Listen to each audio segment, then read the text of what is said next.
Greetings, student. This is a recording of one of Garnett's online math lesson classes.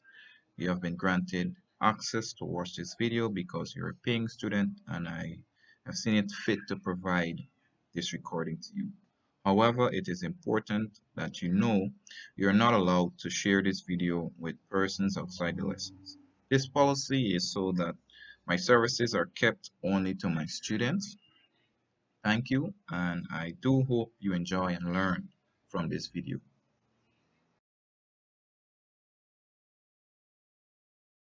I mentioned earlier. But what I want to do, we have another example, and I showed you this before. But what I want to do again here is plot. Right? We're going to plot this function. I know that we went through all the points. We've covered everything already. You more or less know how to do this, right? But I want to take you back through those steps quickly take you back through those steps. I'm not going to bother with the math. The steps are what is important here, right? You should know the math by now. So again, the steps for plotting a linear equation or any function is to get your x values, right? That's the first thing you want, your x values. We can use the table method, right? You can use a table, usually use a table, right? And here is where we're going to put our function. Then here's where we're going to put the y value that comes out of the function when we plug in our x value, which is in the first column. And our function is minus 5x minus 2, right? This is how it reads. X, so minus 5 minus 2 is equal to y, right? This is our function. Good. Again, you can use these same values that I've shown you, which is -2, -1. We're going in increasing order. So let's keep that. -2, -1, 0, 1, and 2. You could also just use -1, 0, and 1. These are 3 famous values that persons use to plot. 3 famous x values that persons use to plot their linear functions, right? -1, 0, and 1. So having come up with our x values, we're going to plug them into our linear function and get our y value. So because we're using this table, we're going to do this part, and then well, the -2 comes back. We're going to do this part and then do the operation across to get our y value. So -5x, x is -2. So -5 times -2, let me write this over here. Right, -5 times -2 will give us a positive 10.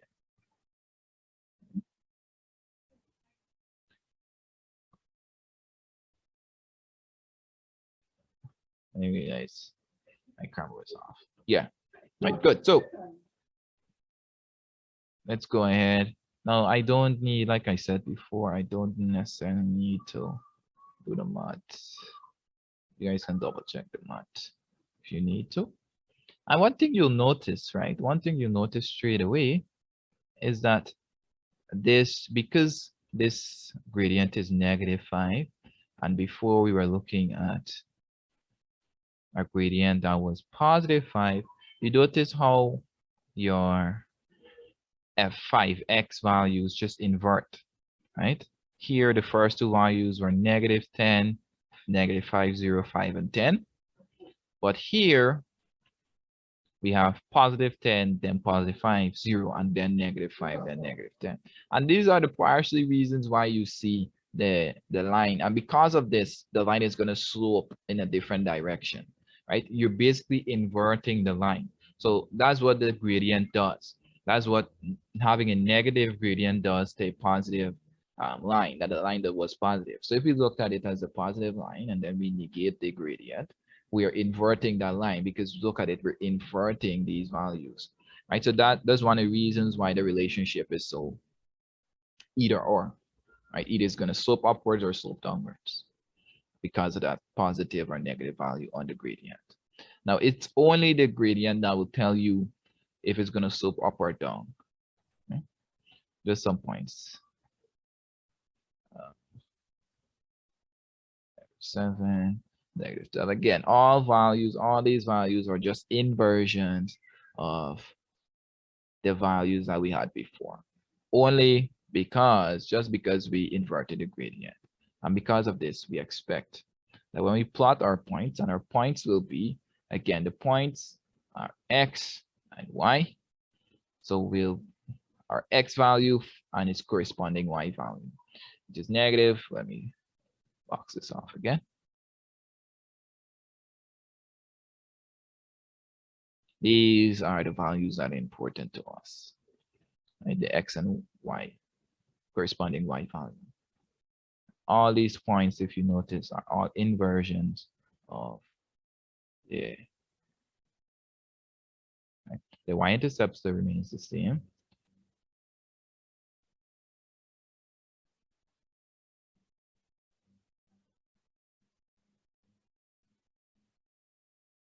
Yeah, right?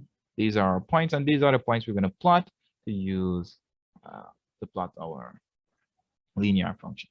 Right? -2, 8. Good. So -2, 8. Again, come to your x-axis first. Find your negative component, -2.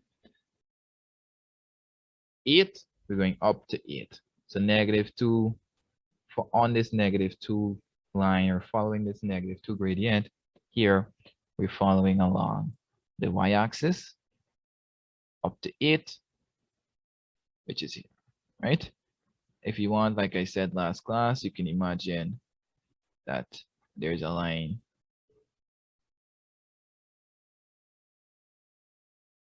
you can imagine that there's a line by 8 and a line by -2.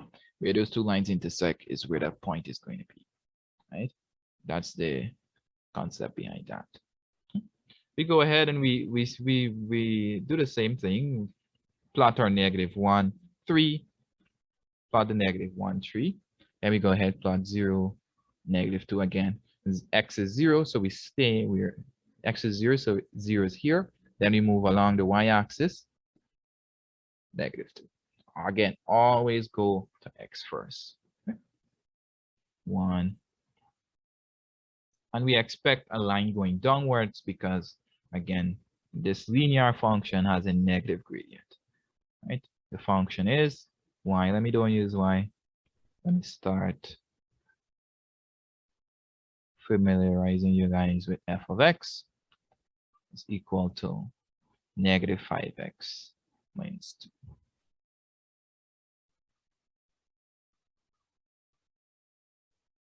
Any questions or queries? This is it. Any questions or queries as it relates to graphing your linear functions and any of the points that I would have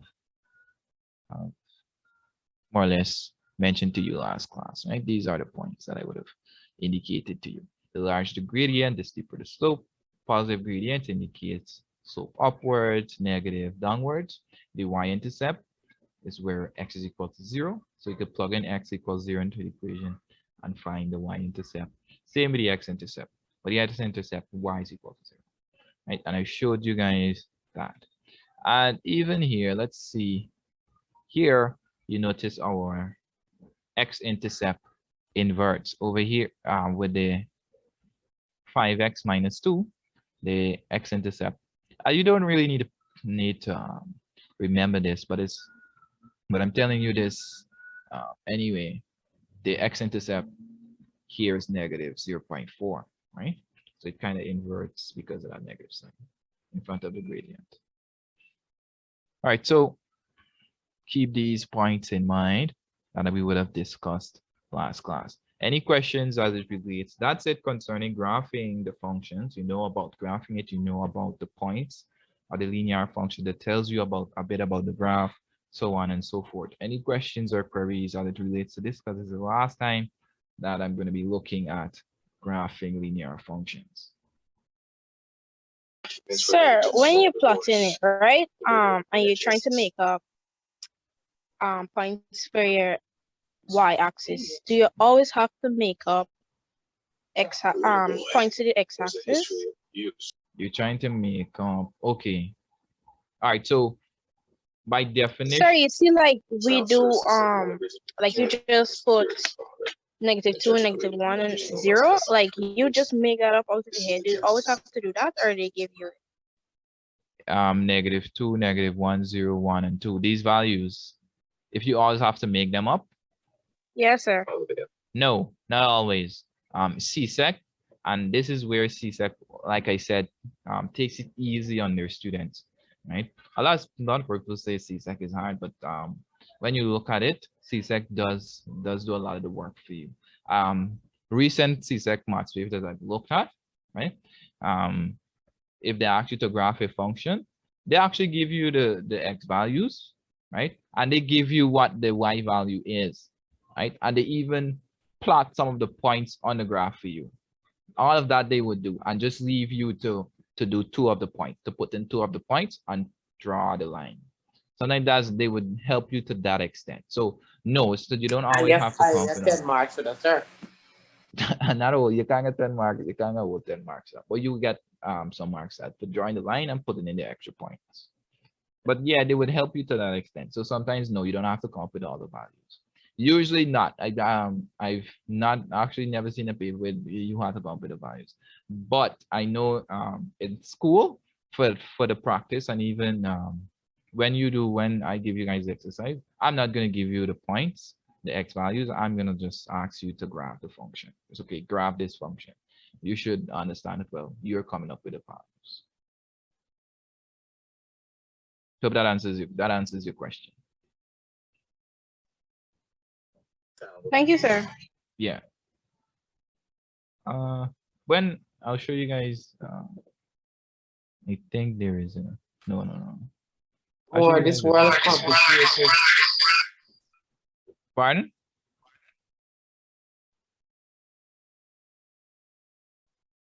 Any other questions?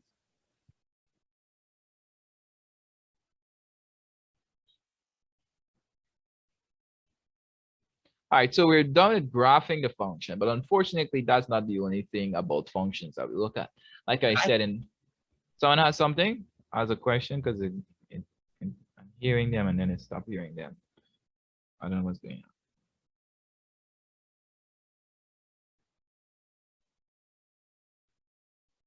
on. Well, we've looked at graphing linear functions. We will look at graphing quadratic functions in the future. And then we have to look at graphing them simultaneously.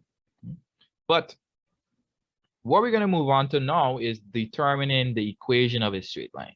By this is backwards. Now in maths, it's not always forward, and I keep telling you guys this, right? In maths, you're not just always got to be able to go forward with the problem, but you got to be able to work backwards. So you should be able to, and this is where this topic comes in, you should be able to look at a line, a straight line, a graphed linear function, right?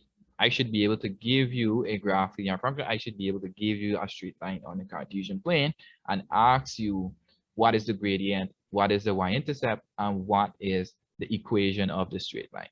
So that is what we're going to go through now, right? We're going to go through how do you do it in reverse? How do you look at the graph? You have the graph of the line, but you want to know what is the gradient. How do you calculate the gradient? How do you derive the gradient?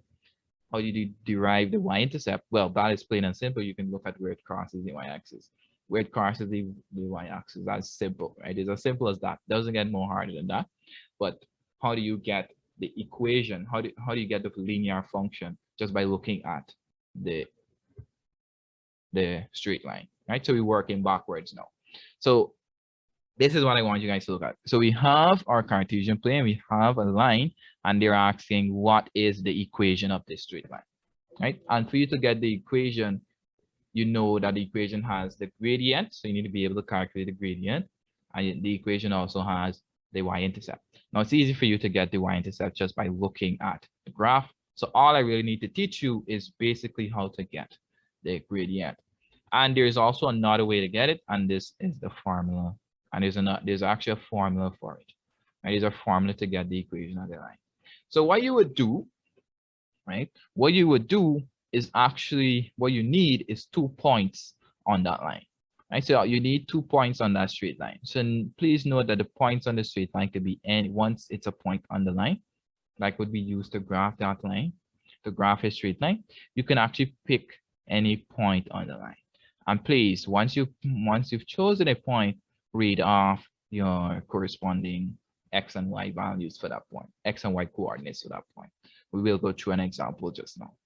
So once you have your 2 points, right? One of them is going to be xy and y1. The x value and the y value will be labeled 1 because it's your first point.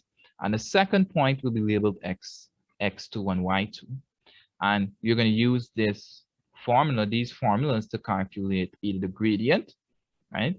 Or you can go straight ahead and get the equation or the linear function for that straight line, right? And this is the formula. So please take note of these formulas. They are going to be on the formula sheet when in the exam, right? But take note of them for now because we're going to be use them in an example just now. Okay? Again, we're looking at the graphed straight line and asking ourselves, how do we calculate the gradient? How do we get the linear function or the equation for this line? Right, please take this. I'm going to give you guys a couple of minutes. Okay.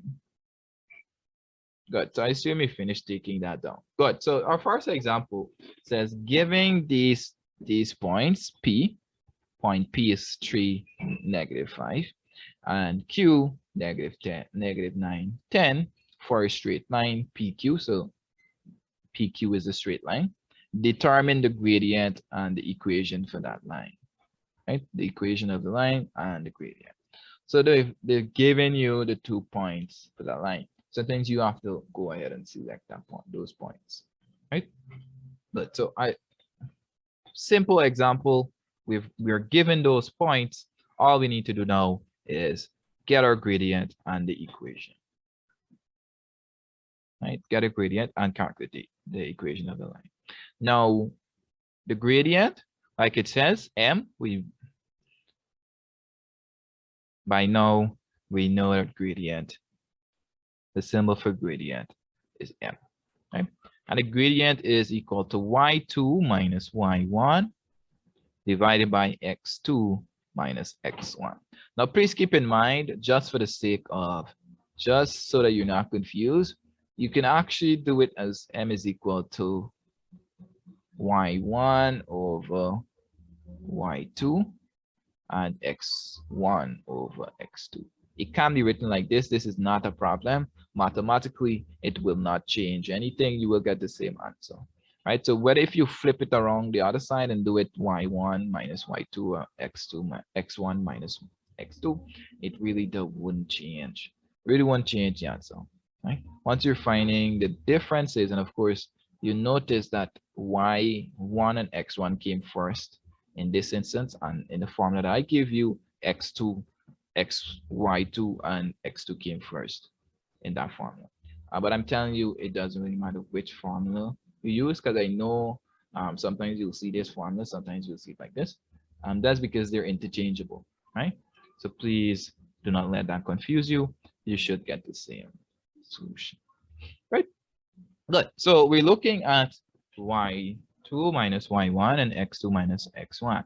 So what is x2? What is x1? What are these values? So you know, and I know, so we know that points have both an x and y, right? Have both an x and y part, right? Or coordinates, have both x and y coordinates. So those are x and y values. But which one is x1 and y1 and which one is x2 and y2? Well, the first point is usually called x1, y1, like I said before, and the second point is called x2, y2.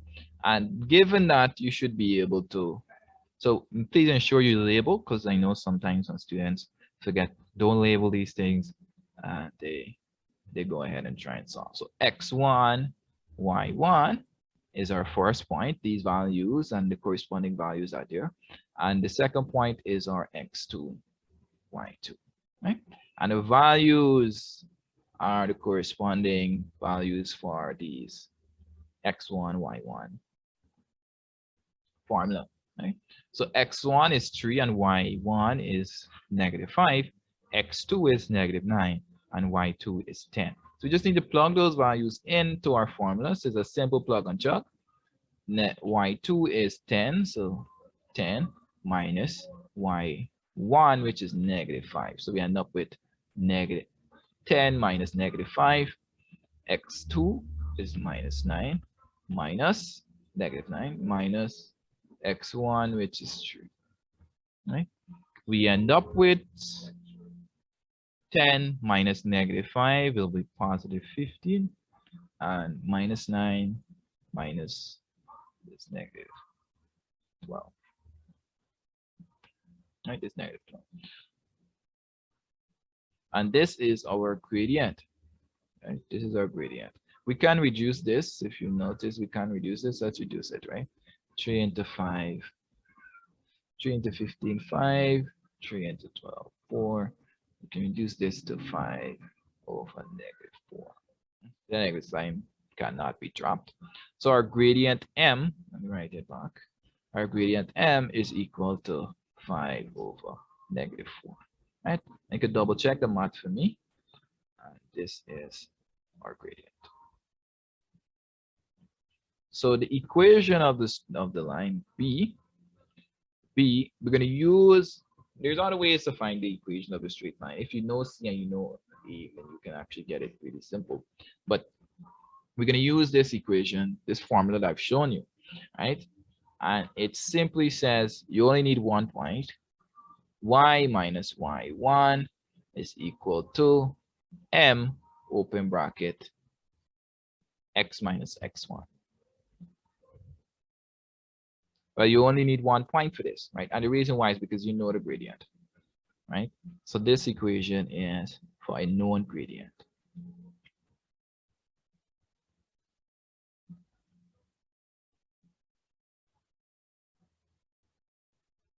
If you know the gradient, then you can use this equation to get this formula. Sorry, you can use this formula to get the equation. But if you don't know, but if you know the gradient, you can also see the straight line, right? You can also see the straight line, so you know the y-intercept. Then you don't even need to use this formula, right? And I'll show you an example like that just now.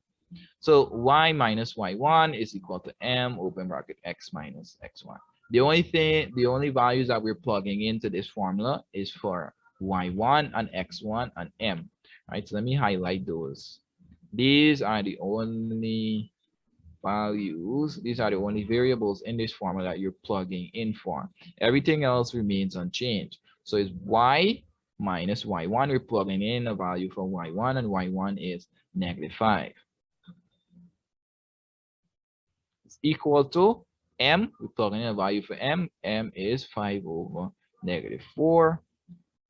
X is remaining the same. Please again, keep in mind, you're only plugging in values for y1, M, and x1. X1 is 3. Right? Now we solve, and now what you want to do, yes, this is a linear equation, but what you want to do is to get it in the form, the general form you know and love for linear equations, and that is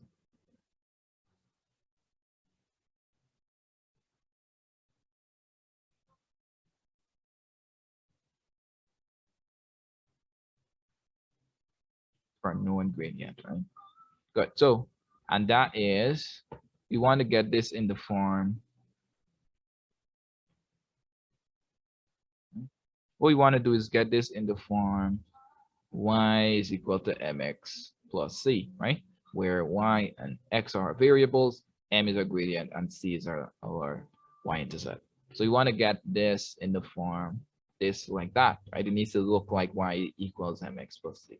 So how do you do that? Well, we just do some rearrangement and expansion of this formula. So what we're going to do is expand. So minus this double negatives will just make this a +5 is equal to, and we can distribute this multiplication. This m, we can distribute it within this bracket. So 5 over -4 multiplied by x would just be 5 over negative 4x, right?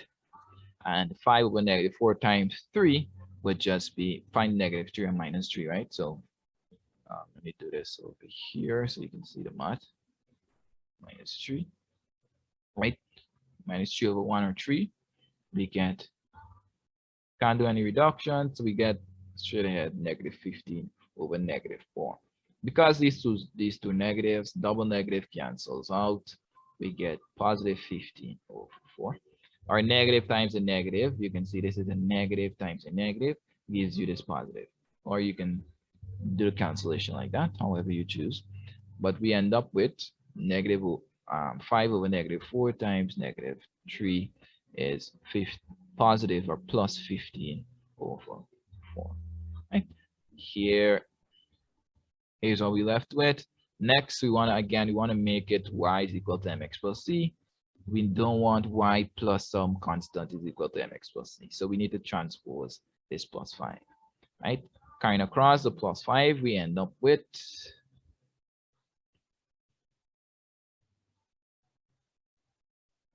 transposing the plus 5 and bit y is equal to 5 over negative 4x plus 15 over 4 minus 5.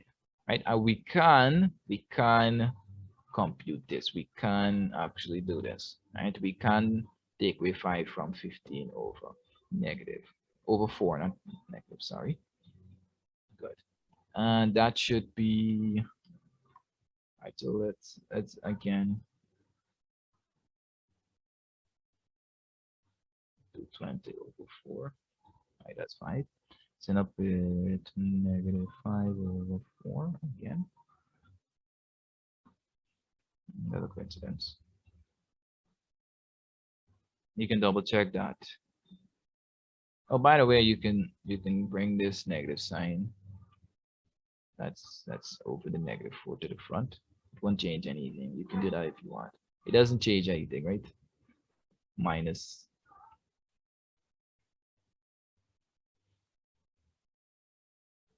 Right, minus 5 over 4.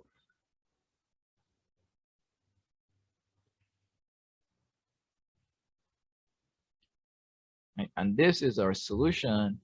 And the reason why this is our solution is because we see it in the form. We can easily look at this equation and see y is equal to mx plus c. C is negative 5 over 4. M is also negative 5 over 4 or negative 5 over 4. So the constant and the gradient is the same. That is, I believe, just a coincidence. I am going to that's just a coincidence. That doesn't usually happen. If all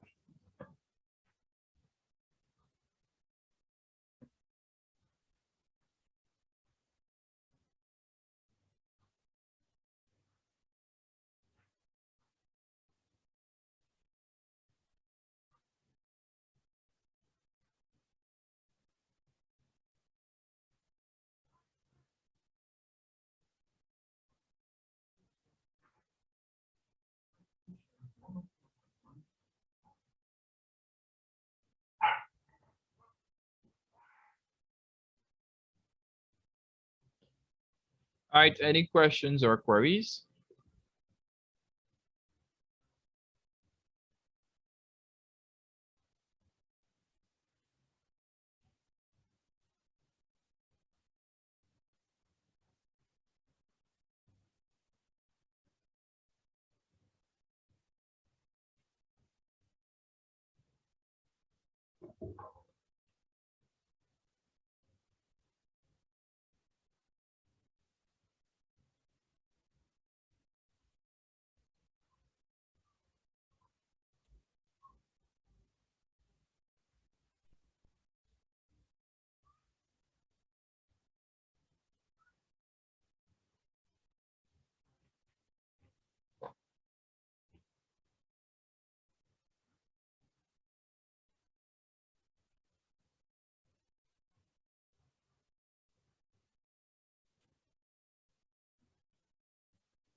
All right, so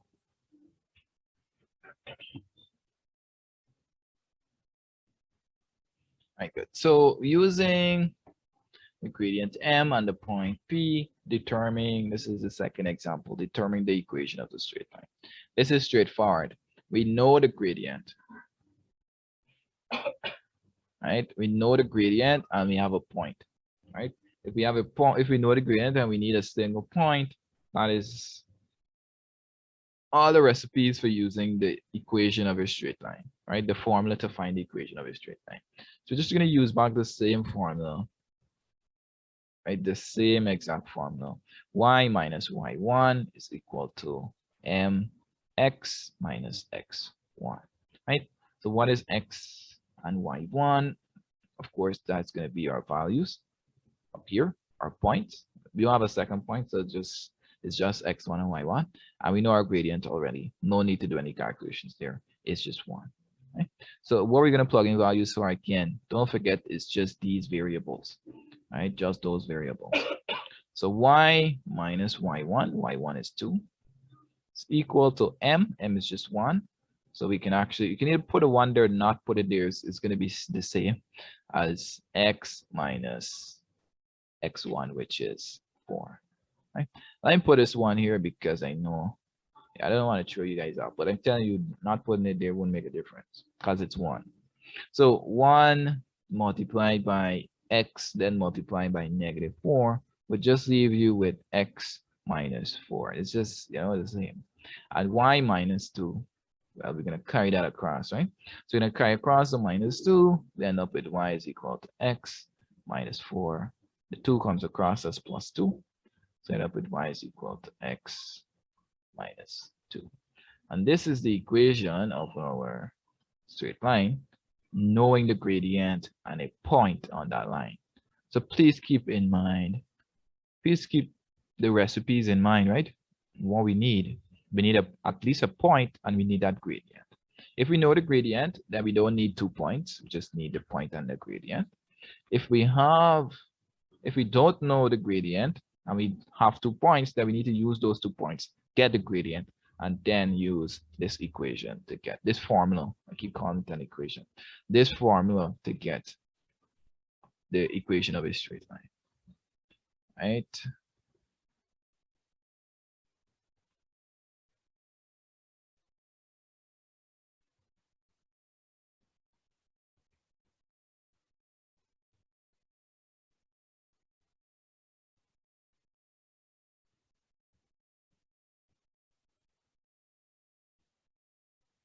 And your recipe, I'm gonna call it your recipe, and these are the things you need, right?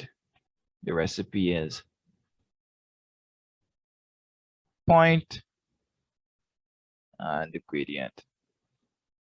If you don't have these 2 things, you can't get the, you can't use this formula. Can't use this formula.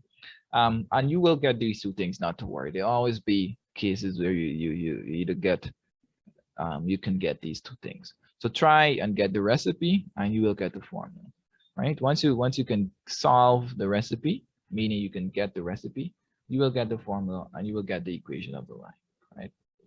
Good. So what I want to do now, like I promised, is take you actually through, and I'm going to use this line. Yikes. I'm going to use this line you see right here. Right, I'm going to use this. I know what's going on with my pen, but we're going to use this same line, and this will be our third example. And what we're going to do here is actually, right, the same like before. Right, we're going to determine the equation of this line. Determine the equation of the straight line, and this is our third example. Okay.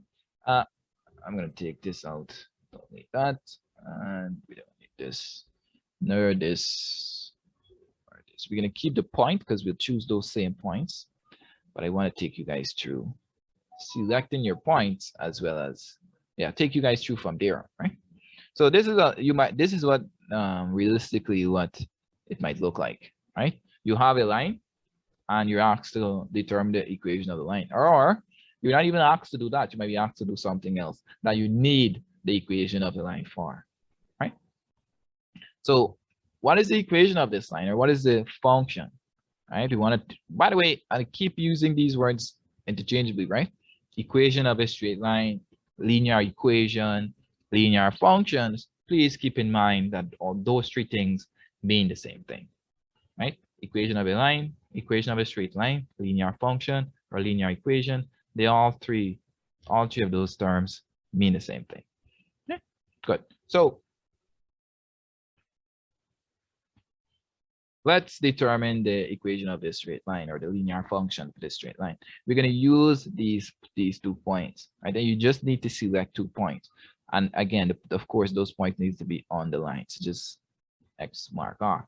We could select any point. Of course, don't make your life difficult and choose a point like here, where you gotta read off some decimal between these values, right? Don't make your life that hard. The best thing to do is to select points where you can easily read off your X and Y values, your X and Y coordinates for those points. Okay. Yeah. Of course, remember the middle layer is 0. I keep not putting it because you usually don't, but remember in the middle here is always 0, right? It's called the origin. Good. So determine the equation of the straight line. We need 2 points to get the gradient, and then we're going to get the equation, right? Because we need to use this formula, right? Remember the formula. It's going to be y minus y1 is equal to m open bracket x minus x1, right? And we need a gradient. We can get the one single point, but we need that gradient. And why? Because we need to solve for, we need to plug in values for this formula, right? y2 minus y1 divided by x2 minus x1. Right, good. So let's get our values, our points. So select 2 points on the line and read off your x and y coordinates for those points. And for our first point we selected as here, the x coordinate, because it's on the x-axis, the x coordinate is actually 1, right? The x value for this point is actually 1. So on the x-axis, the coordinate for the point is 1. So let's put our points, right? So our first point, we're going to call it A for Amor. We call it point A. So point A, we're going to call point A, and A, the x value is 1, right? Because again, it's on the x-axis, the x coordinate is 1. Now, what would the y coordinate be? See if you guys are paying attention. There's 0. 0, that's correct, right? Because it does not go up, it doesn't go down, it stays on the x-axis. It's the x-intercept, right? It's the x-intercept. So the y coordinate is 0, right? Again, x and y. Our second point, we're going to call R for Rihanna.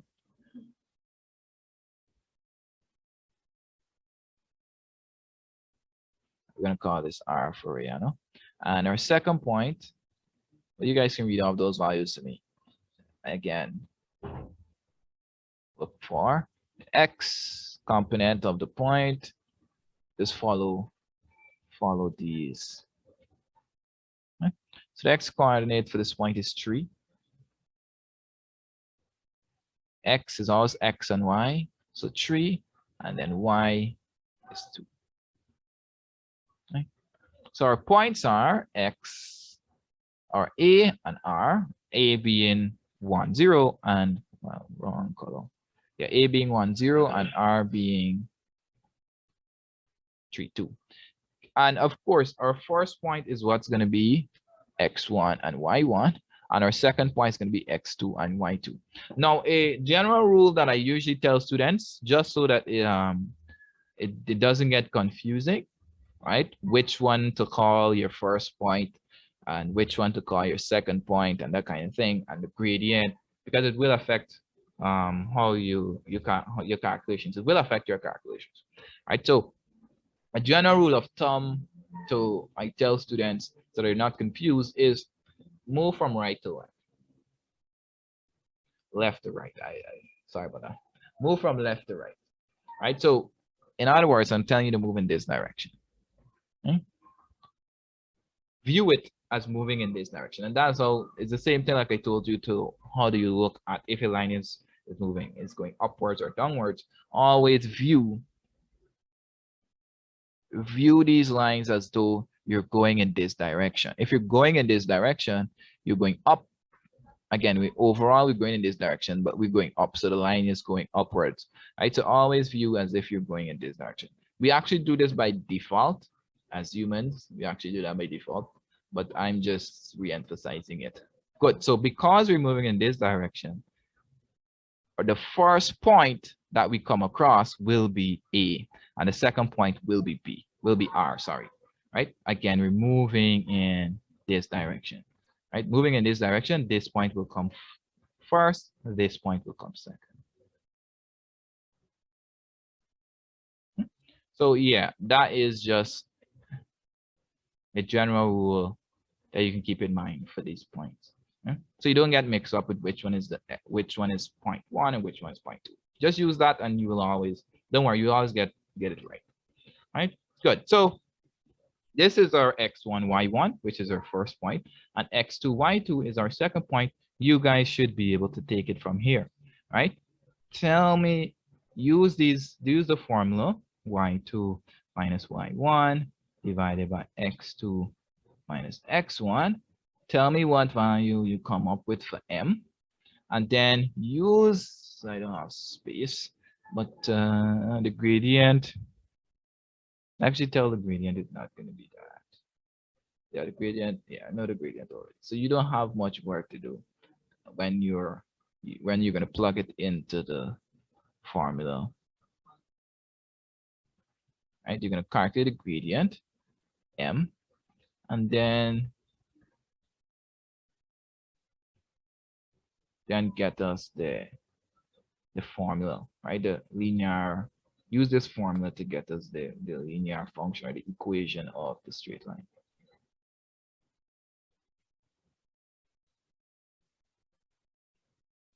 Good. I'm going to give you guys a couple minutes. Get the gradient, get the equation of the straight line, and we'll compare our answers. Yeah. I'm not going to repeat that, but let's calculate the gradient. Let's go ahead and calculate the gradient, and we know it's 1. So let's go confirm it.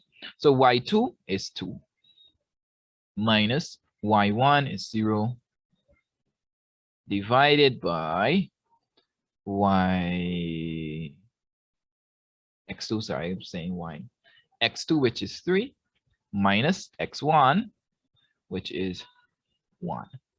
Right? So that's equal to 2 minus 0 is 2, 3 minus 1 is 2, and 2 divided by 2 is 1. Right? So the gradient is equal to 1.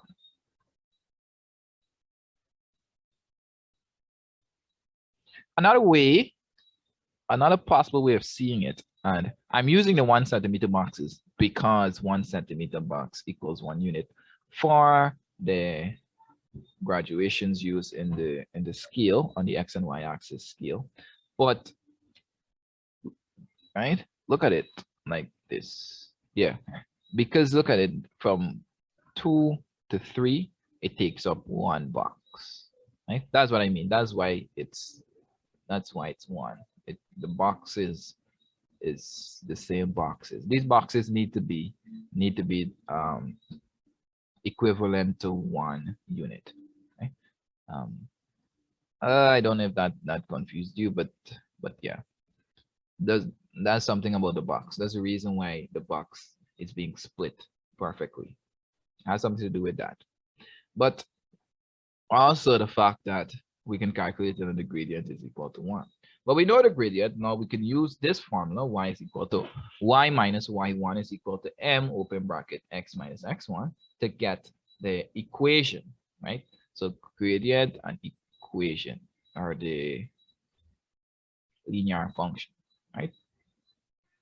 So let's get the equation of the line or the equation of the straight line. And y1 is 0, so there's a pretty simple math to do there. M is 1. I tell you guys it doesn't make a difference whether you put the 1 in or not. And x is x1, x remains the same, right? Again, when you're using this formula, please only plug in values for y1, m, and x1. But x minus x1 is 1, right? So 1 minus. So we end up with y minus 0 brings back as y. And 1 times x, we're going to open out this bracket. 1 times x is 1x or x. 1 times minus 1 is still minus 1. So this is our, we get this again. The goal is to always get it in the form y is equal to mx plus c. Okay? So this is our answer. Once you've gotten it in this form, you know that you are finished with the solution. And this is our equation for the straight line, or a linear function for that straight line. Right? So our linear function is y is equal to x minus 1. So we expect minus 1 to be the y-intercept, and that is indeed the y-intercept. Right?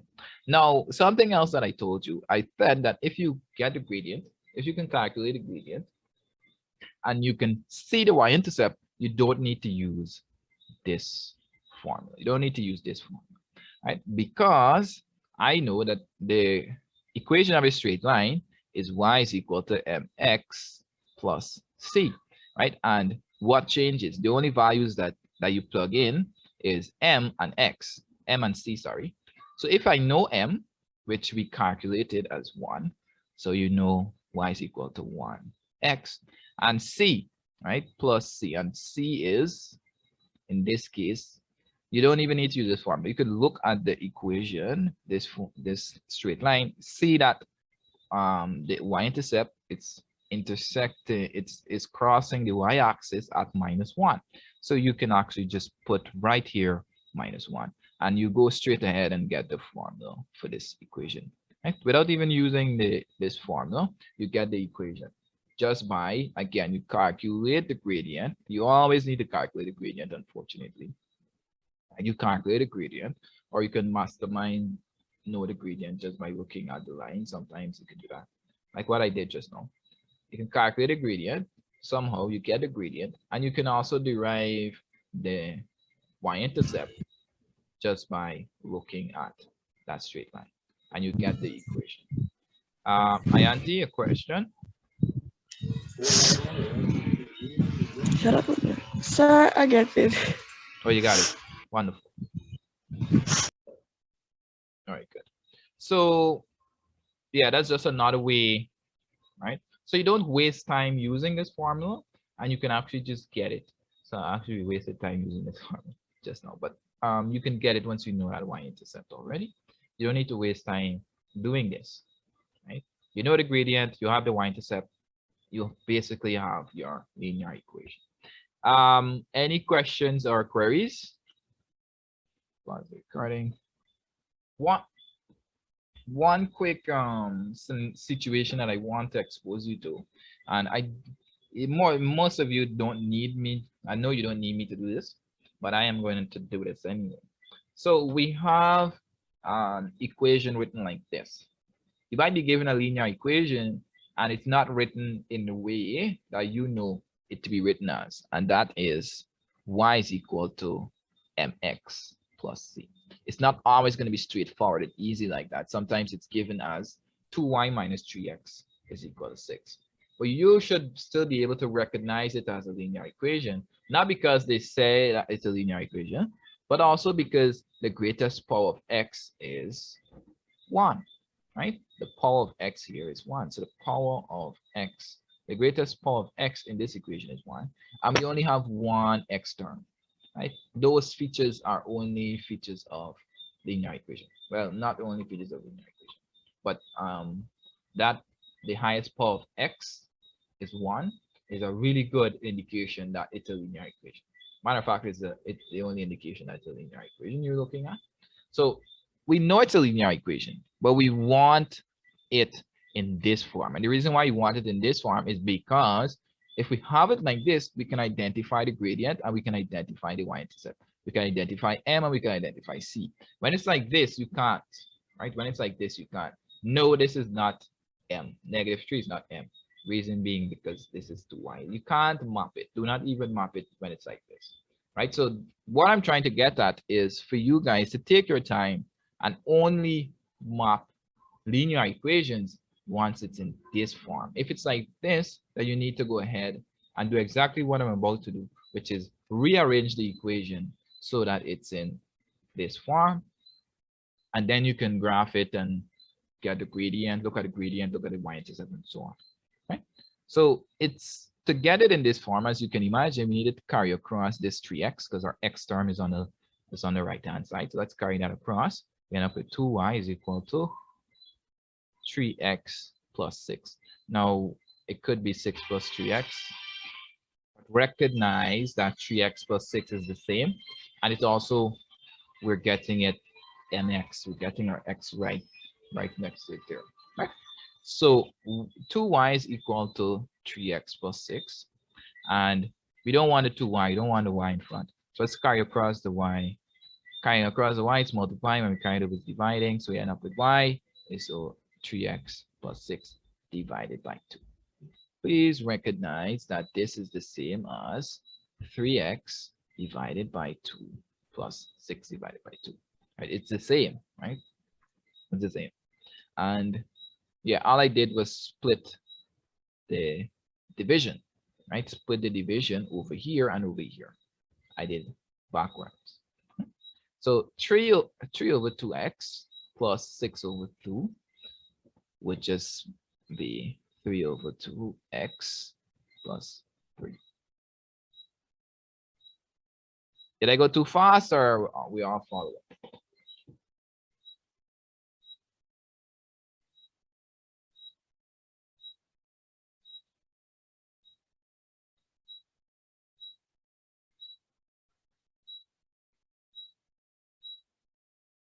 All right, so I can go ahead and graph this. I'm not going to graph this. I've showed you guys 2 graphs already, graphing a linear equation. Like I said before,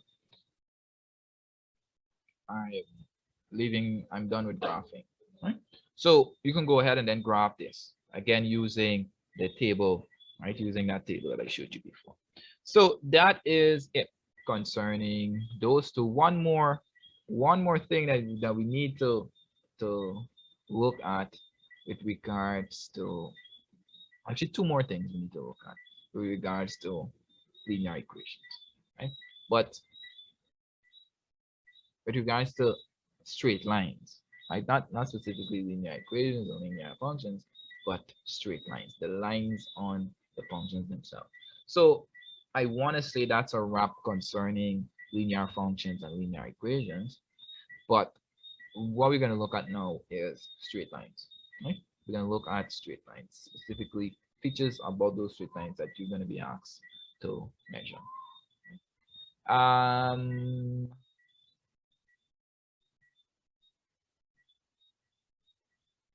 don't know why it's in this order, but I prefer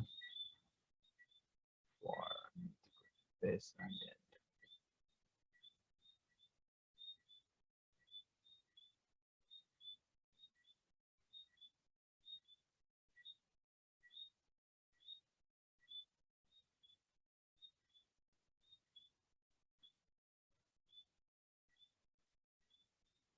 All right, so this is for straight lines, right? You know, to get the equation of a straight line, like I said, it's the same as getting the linear function. But I don't want to go through this like this. All right, so I'm gonna give you guys a break now. I'm gonna give you guys a break now, and what we're gonna look at when you come back is straight lines, right? Again, they're all just linear functions, linear graphs, right? But we're going to look at a straight line, a specific straight line, calculating the length and the midpoint for that line. And also we're going to look at is the perpendicular and parallel lines, right? Or parallel and perpendicular functions, linear functions.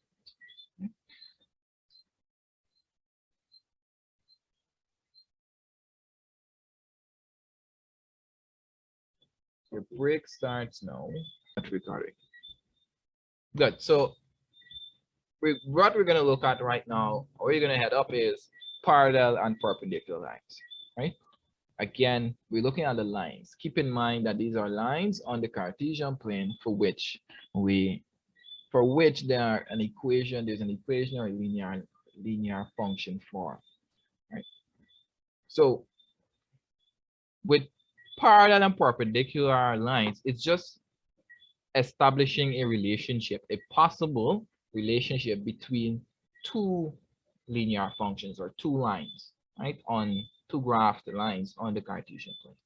So for instance, parallel lines is when two straight lines are said to be parallel if they have equal gradient. And that's the example you see shown below. So if these two lines, if we graph two, you can imagine that we graph two linear functions, or we're looking at two linear functions, then those two linear functions, the lines, the graphs of those two linear functions, or the lines for those two linear functions on the Cartesian plane are going to be parallel to each other if the gradients are the same. I could imagine the reason for that, because the steepness of the slope for the two lines are the same, then therefore they're going to be parallel to each other, right? So these two lines are said to be parallel if the gradients are the same. So if we can calculate the gradient of this line, calculate the gradients of this line, and we see that they are the same. And by the way, what would be the gradient of these two lines?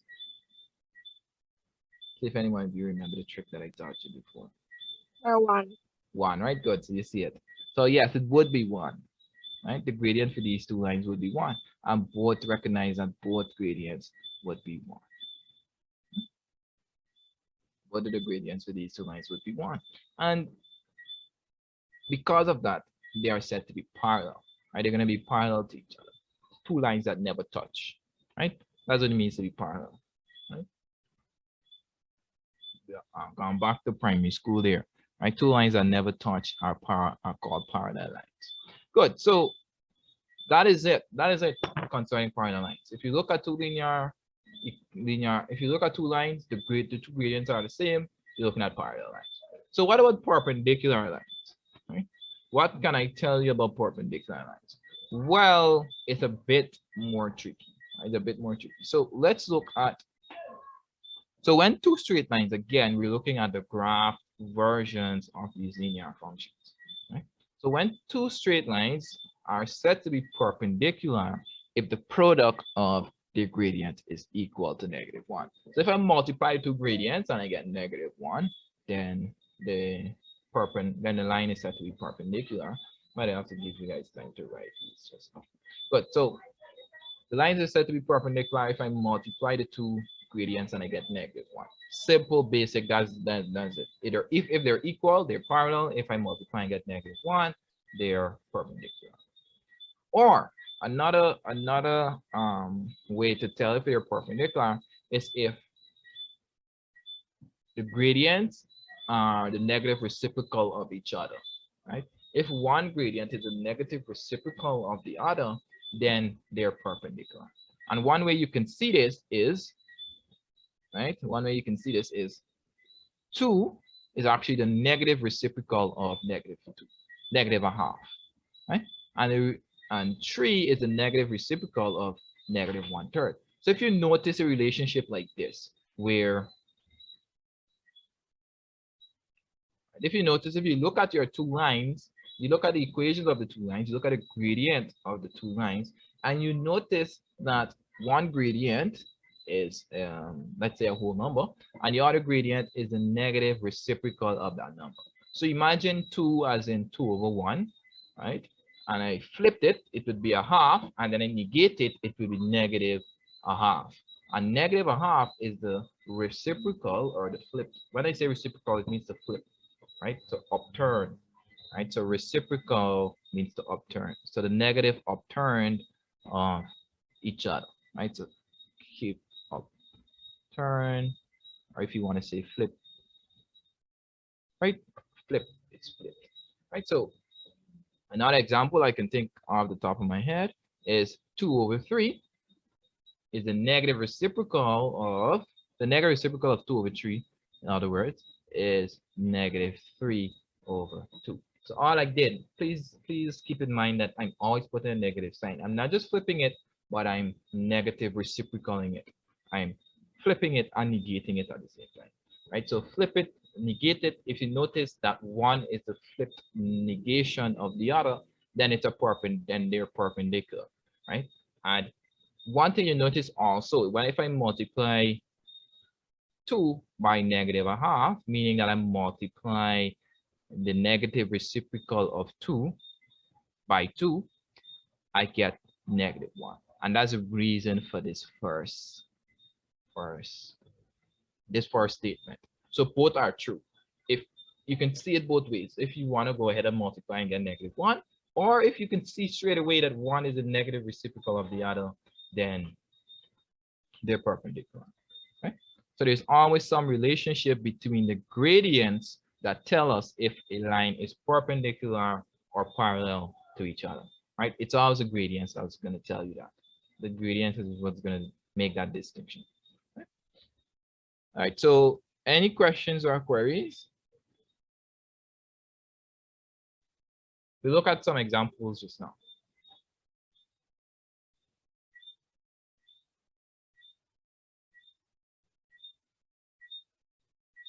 Good. So no questions.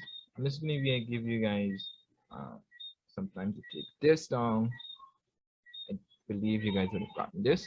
I'll give you guys some time to take these down, and then we're going to go ahead look at some quickly look at some examples, and then we're going to move on to midpoint and the length of a straight line.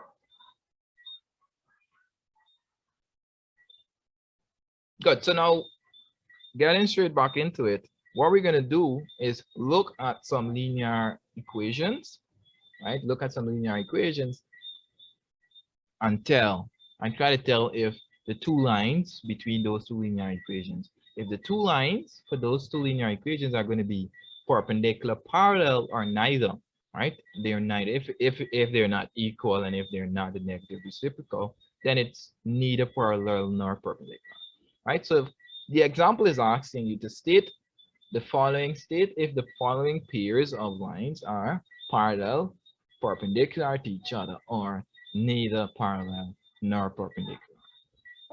Good. So what we're going to do, the first example has two equations for us.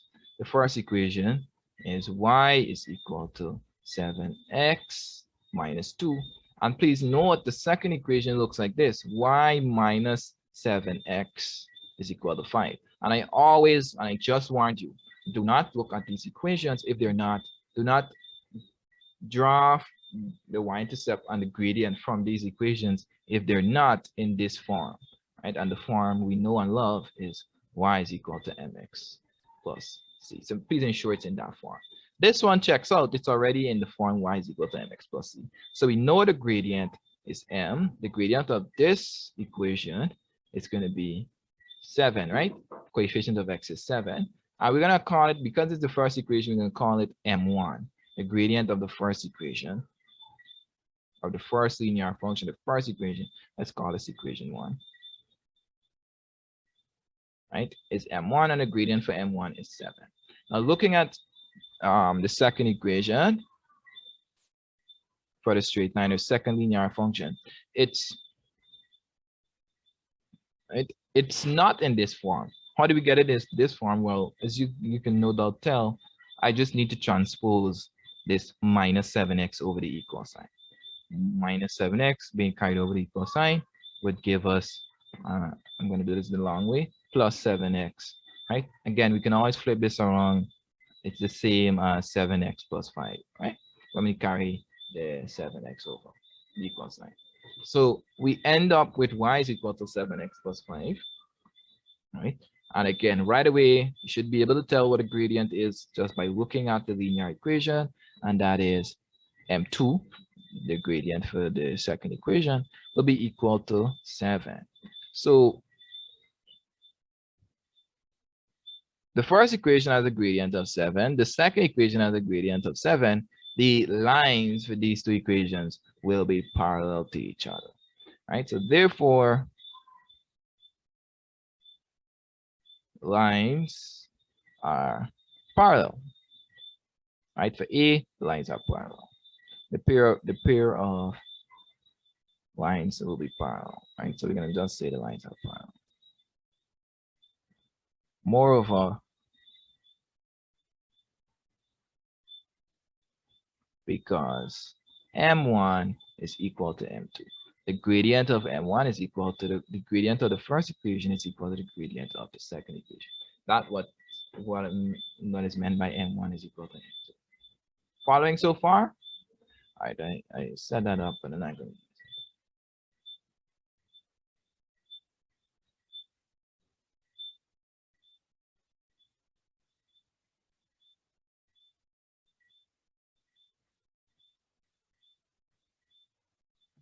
let's look at the second example. Example B. It has 2y plus 4x is equal to 5. And then we have another equation, y minus a half x is equal to 4. Now this one I might want to do on another page. So here's what I'll do.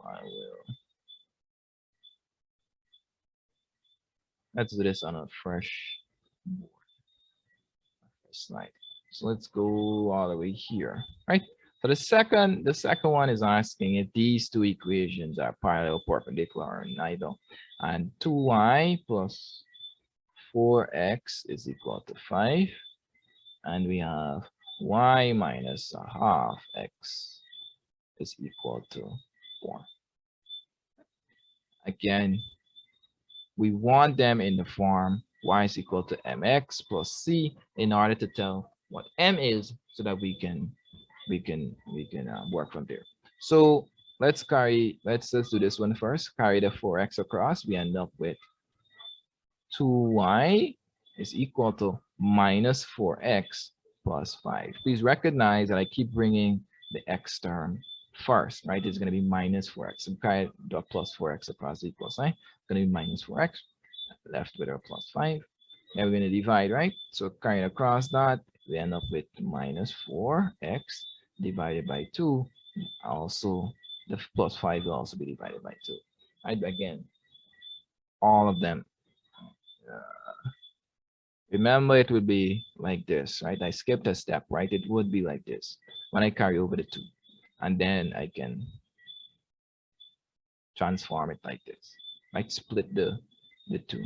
Use the plus sign to split the 2 into these two terms. Okay? So I just skipped a step here.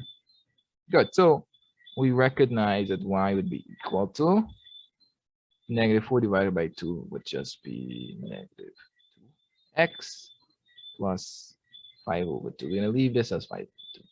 M, therefore, M1 is equal to minus 2.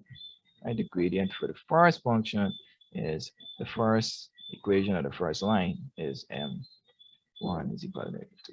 Let's look at the second one. We're looking at y is equal to negative y minus a half x is equal to 4. We're going to carry across this minus a half x. It goes over as positive a half x plus 4. And we're done here, right? We're done here. This is y equal mx plus c we're seeing right now. So m would be equal to a half. Okay? So right away, would these two lines be perpendicular or not? Perpendicular, parallel, or neither? Any one of you.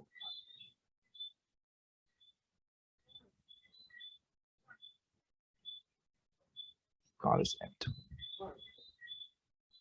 Anyone? Perpendicular, parallel, or neither?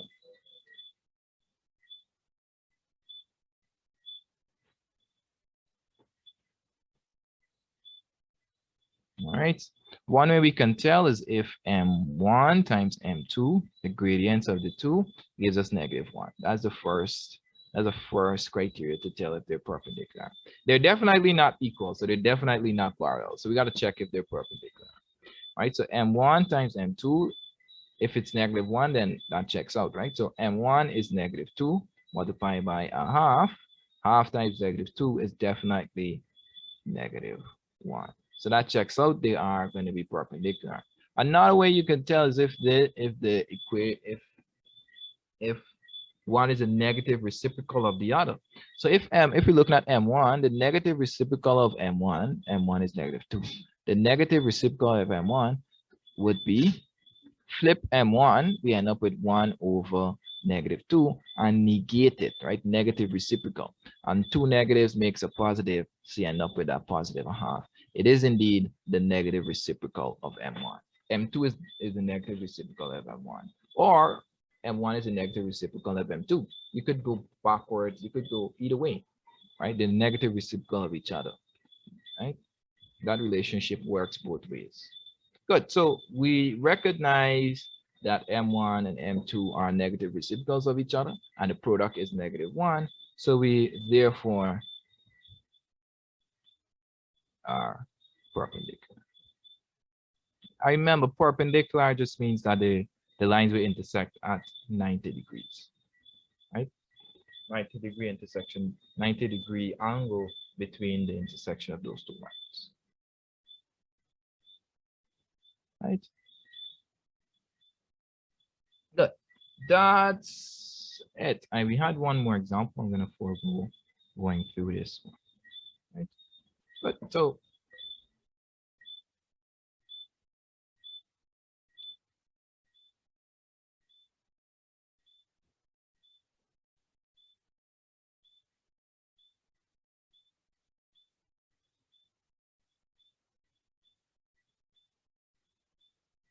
these lines are going to be perpendicular. Good. So that is it. That's how you can tell whether a line is perpendicular or parallel. Okay? Now what I wanna quickly go over with you is your formulas for calculating the length and midpoint of a straight line. Right? So now we're getting into calculating length and midpoint of a straight line. Now this is for a, I want to say,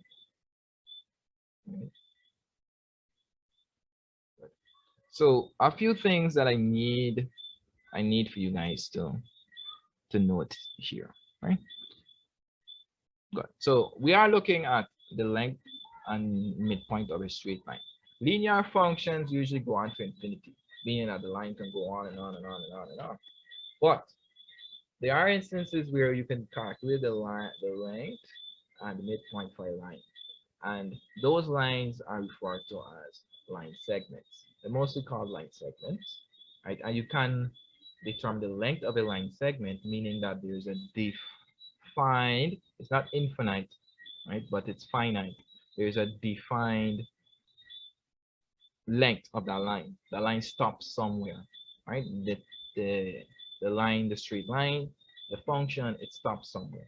And that's, we can calculate the length of that line. You can also determine where the middle of the line is, right? You know, you can do this by eyeballing it, but you can calculate where that midpoint is going to be. I remember it's a midpoint, therefore it's a point on that linear, that line, right? It's a point on the line. So there's an X and Y component for that line. Enough talking. So when we're looking at length and midpoint of a straight line, we're actually looking at length and midpoint of the line segment of a straight line. In other words, we're looking at a portion of a straight line or a straight line that has finite ends, right? It's not an infinite function, right? So we're looking at a line segment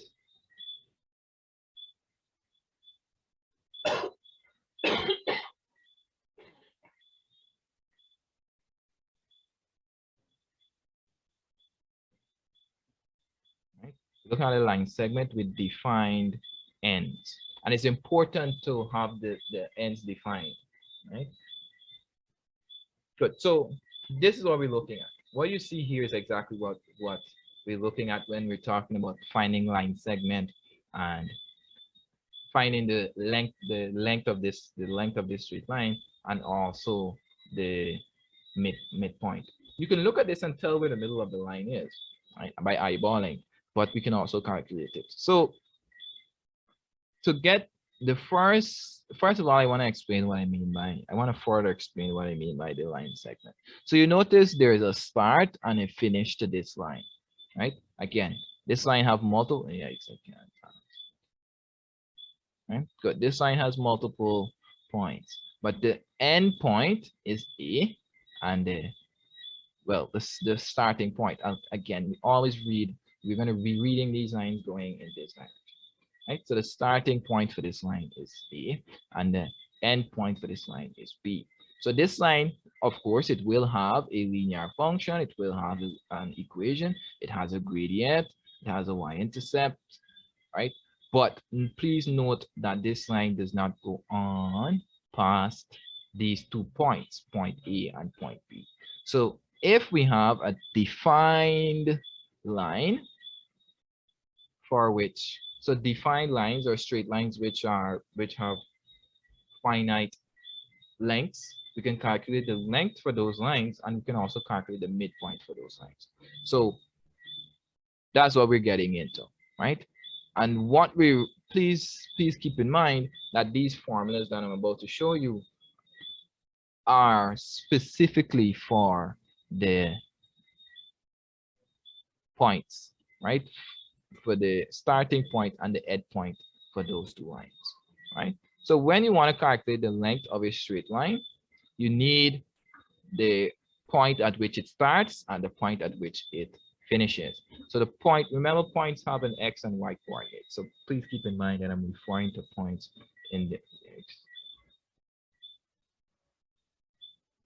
yeah, I'm referring to points that are on our Cartesian plane when I say points. Good. So to determine the length of a straight line using 2 points, these 2 points will be the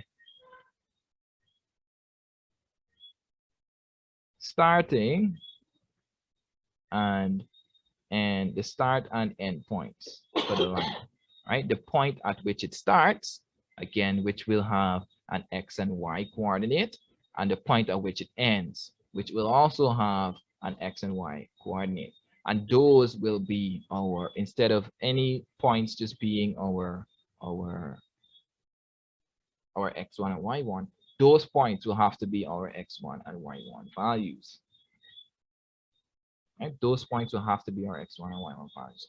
Before, when you were finding the gradient and the equation of the line, it didn't matter, right? It did not matter which 2 points you selected on this line. Once it was 2 points on the line and you established one as x1 and y1 and the other as x2 as y2, it didn't really matter where those 2 points were.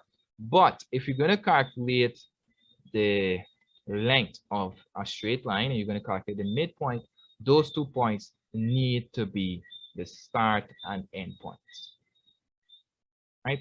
I hope that's not confusing, but these are the formulas. You have the length of the straight line being this formula, and the midpoint of the straight line being this formula.